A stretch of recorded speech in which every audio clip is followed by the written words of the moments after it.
अस्सलाम। कैसे हैं भैया? जी अल्हम्दुलिल्लाह हम ठीक है, आप कैसे हो? जी अल्हम्दुलिल्लाह। आपके पास थोड़ा टाइम है क्या?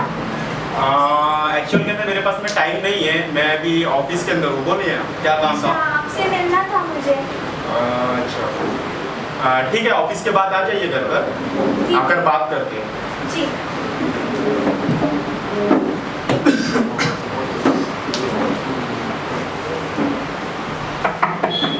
अस्सलाम वालेकुम। वालेकुम अस्सलाम। कैसे हैं भैया? अल्हम्दुलिल्लाह हम ठीक है, आप कैसे हो? जी अल्हम्दुलिल्लाह। ठीक है, बैठिए। सब खैरियत? ये माइक आपको। बाकी सब खैरियत? जी अल्हम्दुलिल्लाह सब ठीक है, आप कैसे हो? जी अल्हम्दुलिल्लाह। बताइए क्या काम था? भाई जैसे कि आप तो जानते हो, मेरे शौहर के इंतकाल के बाद मेरे जो खर्चा है और मेरे दो बच्चों का जो खर्चा है वो बहुत मुश्किल हो रही है, मुझे बहुत दिक्कत हो रही है। तो अगर आप मुझे मेरा हिस्सा दे दोगे तो मुझे आसानी होगी।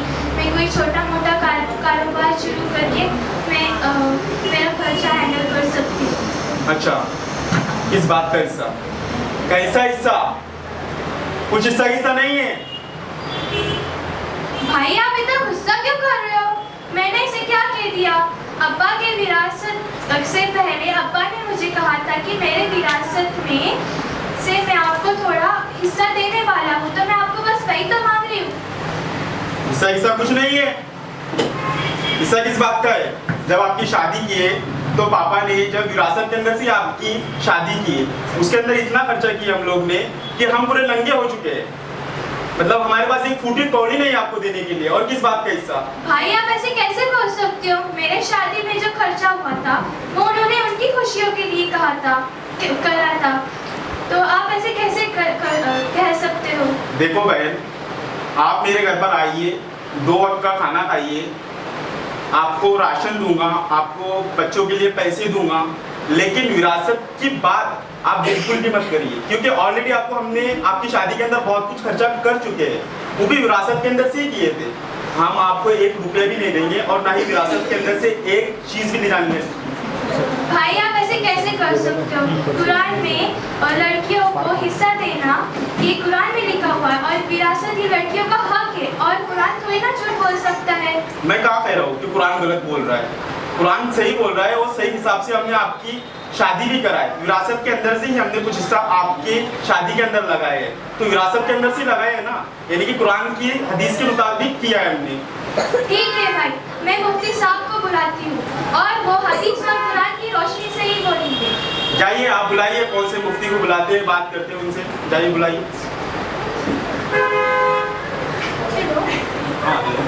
अस्सलाम वालेकुम। हाँ वालेकुम सलाम। जी मुफ्ती साहब, कैसे हैं आप? अल्हम्दुलिल्लाह, ठीक हो? जी अल्हम्दुलिल्लाह। क्या आप थोड़ी देर मेरे भाई के आ सकते हैं? हाँ मैं आता हूँ इंशाल्लाह।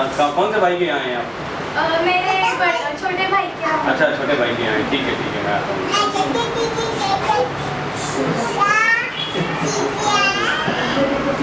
हाँ अस्सलाम वालेकुम। आ सकता हूँ मैं? आइए आइए, बैठिए आप।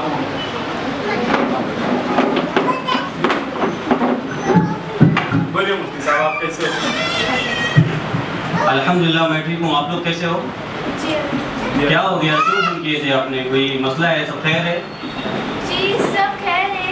भाई को मैंने बस, आप तो जानते हो कि जब से मेरे शौहर का इंतकाल हुआ है, मेरे 2 बच्चे हैं, हमारा खर्चा बहुत मुश्किलों से चल रहा है।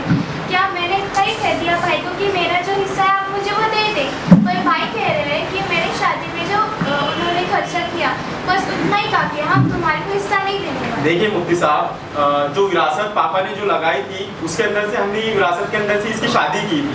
इसके शौहर का इंतकाल हुआ तो ये विरासत मांगने के लिए मेरे घर तक आ चुकी है, जबकि विरासत का आधा हिस्सा इसकी शादी के अंदर हमने बर्बाद कर चुके हैं। हमारे पास इसके देने के लिए कुछ नहीं है। अच्छा, आप ये बताओ कि आपकी शादी में भी आपके पापा ने खर्चा किया था? जी जी। ये मकान किसका है जिस मकान की आप धमकियाँ दे रहे हो?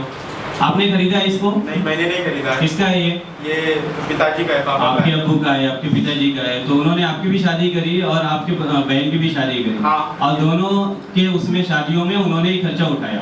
यस, उन्होंने ही खर्चा उठाया। उन्होंने ही खर्चा उठाया। तो फिर आप कैसे ये कह सकते हो कि विरासत का हिस्सा आपका मिल चुका है? अब कुरान मजीद में अल्लाह ताला हुक्म करते हैं यूसीकुमुल्लाहु फी औलादिकुम लिज़्ज़करी मिस्लु हद्दिल उन्सयैन। अल्लाह ताला हुक्म करते हैं तुम सब लोगों को कि मर्द के हिस्से के दो हिस्सों के बराबर, मतलब औरत के 2 हिस्से मर्द का 1 हिस्सा अल्लाह ताला ने इसको फर्ज किया है, आपको देना ही है, ये अल्लाह ताला ने हुक्म किया है और ये कंपल्सरी है। और फिर अल्लाह के नबी सल्लल्लाहु अलैहि वसल्लम ने इरशाद फरमाया है जो भी एक बालिश्त ज़मीन जुल्मन किसी की लेगा, नाहक किसी की एक बालिश्त दबा लेगा, तो अल्लाह ताला क़यामत के दिन 7 आसमान और ज़मीन का तोप बनाकर उसकी गर्दन पे डालेंगे। वो मर रहा होगा, उसकी गर्दन खींच रही होगी, वो झुका जा रहा होगा और अल्लाह ताला क्या कहेंगे कि तुझे दुनिया में ज़मीन की बहुत तमन्ना थी, बहुत लालच थी, ले 7 आसमान तुझे दे रहा हूँ, 7 ज़मीनें तुझे दे रहा हूँ, तो आप अपनी बहन का हक मार रहे हो, आप अपनी बहन की प्रॉपर्टी को ले रहे हो, ये गलत है, ये नाइंसाफ़ी है, ये जुल्म है। और किसके ऊपर जुल्म कर रहे हो आप? अपनी बहन पर जुल्म कर रहे हो, इस पे आपको 2 गुना गुनाह मिलेगा। तो इसलिए अल्लाह ताला से आप मग़फ़िरत करें और बहनों का मुकम्मल तरीके से जो विरासत में हिस्सा आता है उन्हें दें। जी जज़ाकल्लाह। मुफ्ती साहब आपने मेरी आंखें खोल दी है। मैं अल्लाह से माफ़ी मांगता हूँ और बहन तुझसे भी माफ़ी मांगता हूँ, और जो विरासत का जो हिस्सा है वो मैं मेरी बहनों के अंदर तकसीम कर दूँगा और अल्लाह से ये तलब करता हूँ कि अल्लाह मुझे माफ़ कर दे, और आपसे भी उम्मीद करता हूँ मैं दोबारा कि आप भी मुझे माफ़ कर दें इंशाअल्लाह माशाअल्लाह। मैं आप सब लोगों से दरख्वास्त करता हूँ कि विरासत के हिस्से में बात करें, क्योंकि विरासत औरतों का हक है, लड़कियों और बहनों का हक है। अब अगर कोई नहीं देता है तो ऐसा भाई, ऐसे बाप, सब ये जालिम है और अल्लाह के यहाँ पकड़ होगी। तो ये आम हो गया है कि लड़कियों का हिस्सा गायब हो गया है और लड़कियों के हिस्से को दबा दिया जाता है। तो इसके बारे में आप लोग भी फिक्र करें, ये कुरान का ऑर्डर और कुरान का हुक्म है। जज़ाकुमुल्लाहु खैर।